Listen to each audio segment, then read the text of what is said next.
Move on very quickly. The Guardian, page 9. That's not funny, says Liz Truss, as during her speech, apparently led by donkeys, the campaign group, revealed a banner behind her with the picture of the letters, with eyes on, saying, "I crashed the economy." Have a look at this.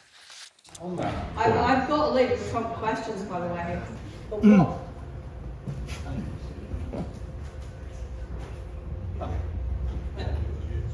No idea where that's come from.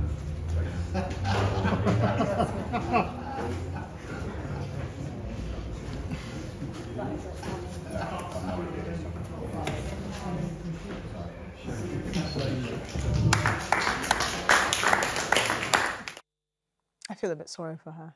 Do you? I do. I mean, not during her tenure, but I think there's something to be said about humiliating a grown woman in that way when she wasn't expecting it. Like, it's funny when we talk about it, but like, this is someone who was invited.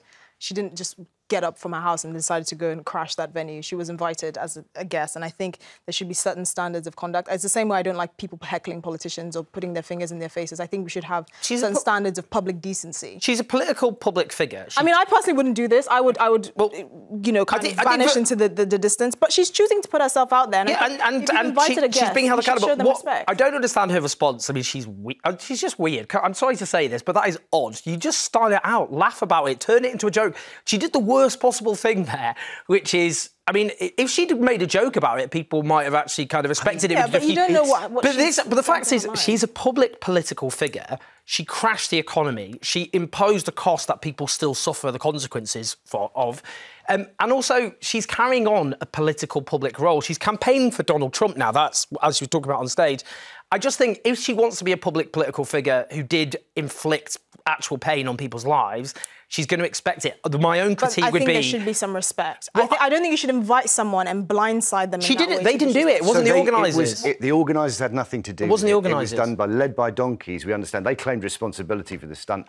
Suffolk police say a man has been arrested and released without charge. But what about this speech robbery is? It is funny. But how can someone... look, between us, Liz. It is like, you know, it's a long-standing joke. But however, it's the context that matters. We can laugh about the letters all the time. I think that's very funny. However, I do... Like, we should have certain standards of public decency and respect for our politicians. My only critique would be... Just anyone in public life. As long as they respect us, Esther. Yes, but she... And I think carrying on and pretending that you didn't crash the economy and being the shortest... She hasn't apologised. She hasn't apologised. Anyway. I would criticise led by donkeys, though, in that, come on, she's the former Prime Minister. Are they going to hold this government to account? I haven't seen them do that yet. Well, there's plenty of time for that. We are going to have, and plenty more time for us, we're going to have more after...